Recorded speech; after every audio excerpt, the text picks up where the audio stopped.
Hello, my name is Shaila Koshi. Welcome to another session of Cafe Latte. We have gathered for you 4 eminent panelists to discuss a very interesting topic. On my right is Professor Edmund Terence Gomez with University Malaya. Next to him is Tan Sri Dr. Michael Yeo, who is the CEO of ASLI, a public policy think tank. And next to him is a gentleman who probably doesn't need any introduction. It's the famous blogger, Syed Akbar Ali. His blog is called Outside the Box. And our final panelist is Dr. Mohammad Khalid, who's a national consultant with the UNDP. Welcome, gentlemen, to this session. Now, the topic that we have today it can be considered very serious, dry, boring, but it's often very controversial. It's the new economic policy. Should affirmative action continue for the majority? I hope that we can have very interesting discussion, but I cannot make any promises that none of us will not be arrested for sedition after the session is aired. Okay. Okay, now everyone knows why the NEP came into being in 1970. It had specific goals. But after the time frame, the government went on with a few other what we call dragging up acronyms from an alphabet soup. You have the National Development Policy, you have the National Vision Policy, and now we're going into the new economic model. So we have all these acronyms flowing around, and they are variations of the NEP. Now, would you say that the NEP has met its goals? Has it managed to reduce poverty? That it has. No one can disagree with that. Because in 1970, the poverty rate was over 52%, and in 2009, it dropped to 3.8%. Okay, so that's one positive thing that we can all see. Maybe you still have pockets of strong poverty. But what about, has it managed to reduce communal tensions? And in reducing this poverty, has it instead created poverty, intra-ethnic poverty? I'd like to address these questions first to Tan Sri Michael Yeo, and then maybe Dr. Muhammad and Professor Terence, and Syed Akbar. You can always jump in if you have something to say. Tan Sri. Well, Shala, I think if we look at the original intent of the NEP, we must remember that there are 2 limbs of the NEP. Yeah. First limb is eradication of poverty, irrespective of race, and secondly, restructuring of society to eliminate identification of geographical location and race. In terms of the first limb, I think the country has done quite well in reducing, as you have rightly said in your opening remarks, poverty level has come down quite considerably. So in that first limb, I think we have made some progress. In the second limb, admittedly also, I think we have seen the creation of a Malay middle class that was probably non-existent in the pre-NEP days. So there are certain successes that the NEP has achieved. But at the same time, I think that the deviation in the implementation of the policy, or misimplementation of the policy, has somehow created some tensions, ethnic tensions. It could have perhaps worsened race relations in the country. It could perhaps also have led to an increase in intra-ethnic inequalities. The Gini coefficient for particular groups has actually grown wider. I mean, within the Bumi-Putra community, the Gini coefficient has grown larger. Also, in some other communities, I think this has worsened intra-ethnic inequalities. So I think while the NEP has achieved certain successes in terms of eradicating poverty, in terms of restructuring society, developing a Malay middle class, it has also had some of these negative effects as well. Dr. Mohammad, would you say that, these negative effects, in some countries you hear people talking about the government makes the policies, but it's the civil service that actually puts it in place. If there have been deviations, Tan Sri Michael used a very, very polite term, deviations from the NEP's original intentions. Do you think it came from the civil service, or were they taking the cue from politicians? And here, mindful of the fact that our politicians come from race-based political parties, was it a means for them to ensure their own survival within their parties that these deviations took place? First of all, I think it's a timely topic that we discuss, fact-based, non-emotional, non-racial context. But before I answer the question, can I respond to Tan Sri Michael answer? Yes, it's true. Two prongs: eradication of poverty and restructuring of society. What are the targets? If you want to know if it has met its goals, we must measure the goals, the target, and the results. What are the targets? Reduction of poverty to 19% by 1990. Prong number 2. Prong 1 is not race-based. To say NEP is race-based, I think is totally incorrect. Yeah. Prong number 2, restructuring of society. What are the targets? At least 30% Bumi ownership in corporate sector. What are the results? Poverty rate was 17%, met the target. Now 2012 is less than 2%. The Bumi ownership, that's a problem. It's only about 19% in 1990. Now it's about 22%. But if you look at ASLI's studies using different methodology, it break 30%. I think Dr. Lim Teck Gee published the report.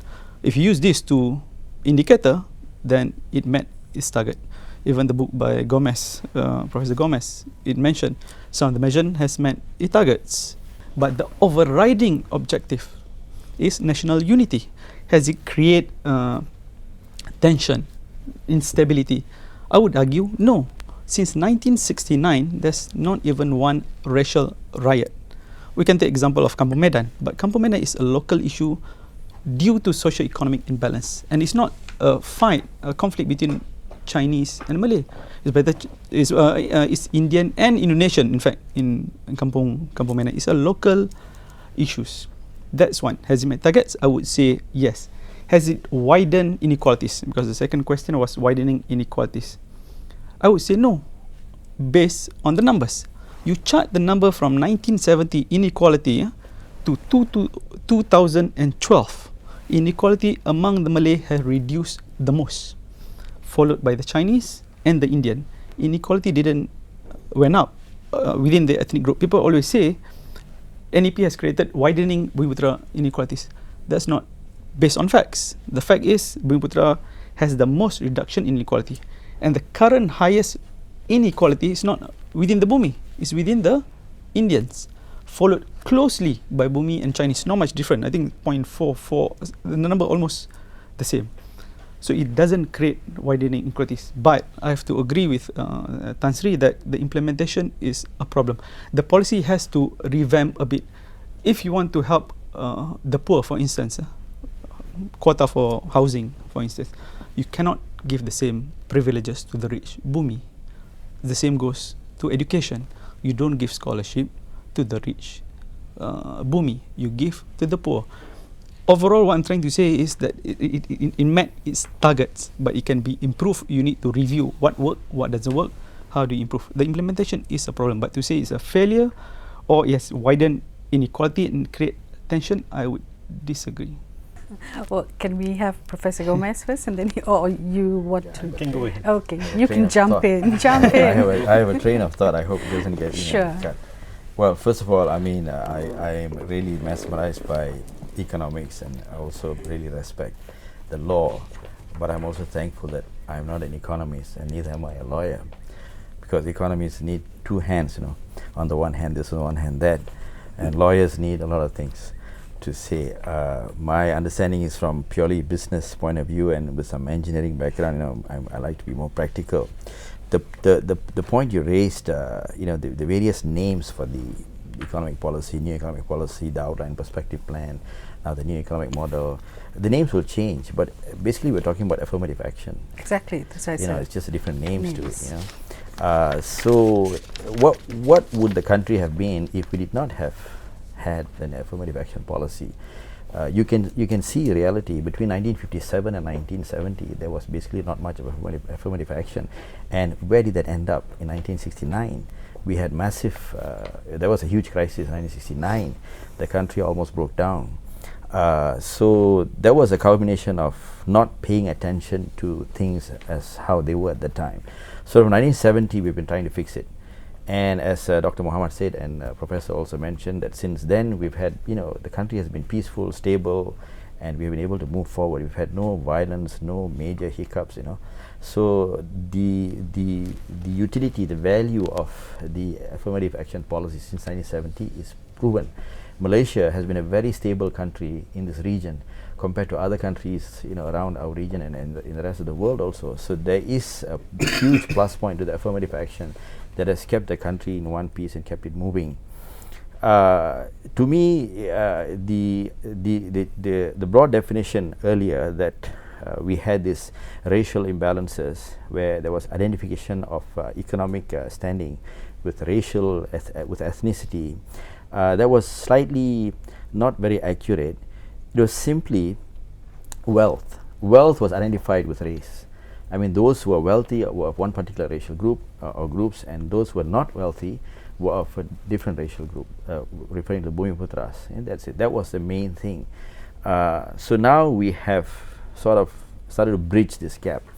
It is true that there's been a lot of, I think the whole role of the affirmative action is to bring up the have-nots, the Bumiputras, to a level where they can compete and be at the same level as the non-Bumiputras.